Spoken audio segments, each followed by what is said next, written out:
Alternating up and down, the scales fluctuate until a quiet peace and serenity is reached. Justice emanates as balance is attained. For me, balance is one of the most exquisitely designed cards in all of Magic. Balance is so sublimely simple in its elegance that no other card so perfectly embodies the philosophy and design of White. As the sands of time continue to flow through the hourglass, so too do the scales of balance continue to ascend and descend.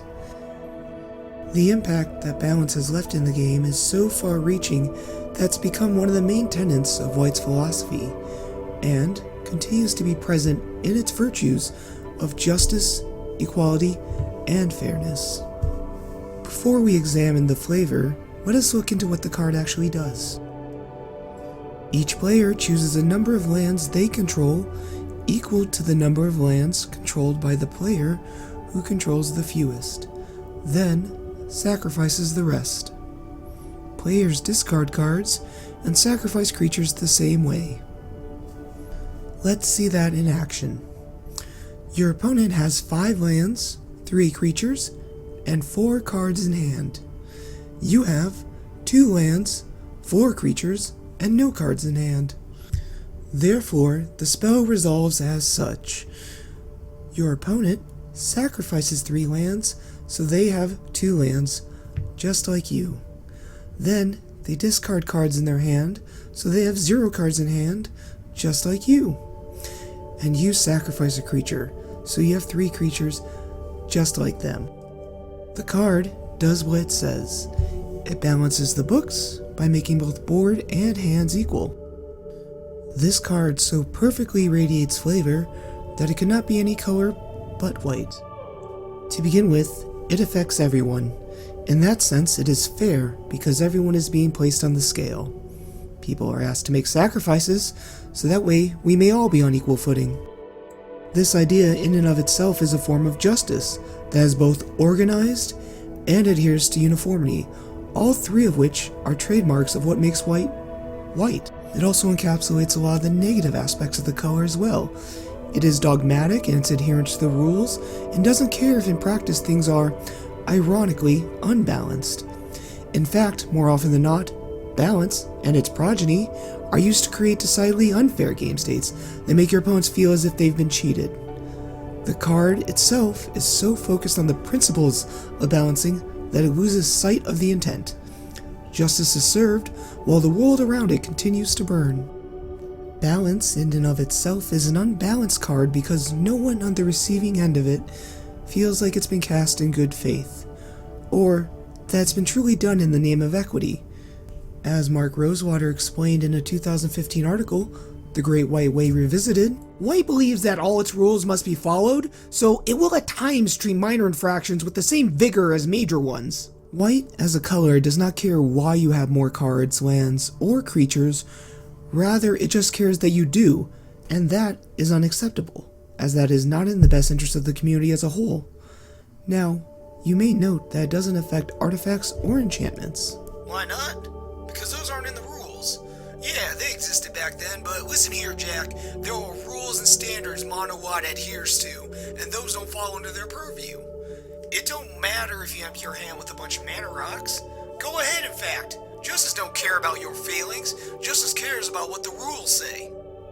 Back then, when the color pie was cruder and not as established, White cared about the community more on principle, and if that worked out in application, then huzzah! If not, well, justice was done. And balance continued to met out justice for many years. However, given its aggressive mana cost and board whipping effect, it is very much banned in Commander.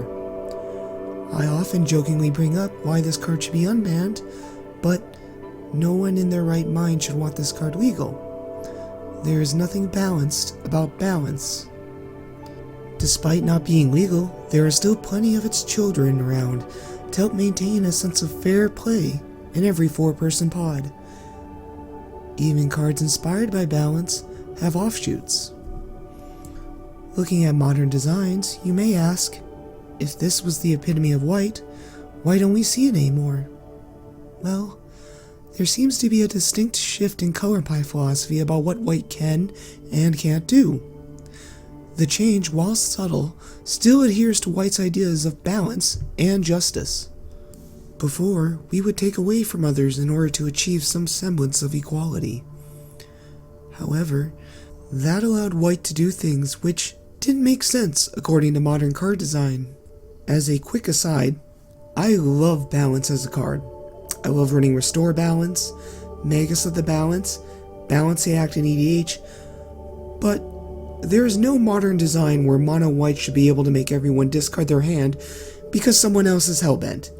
That is a distinctly not white ability. Now, is it hilarious? Of course. But that's not the direction they want white to lead towards. So, how do we maintain balance without taking stuff away? Well, we simply play catch-up with the rest of the table.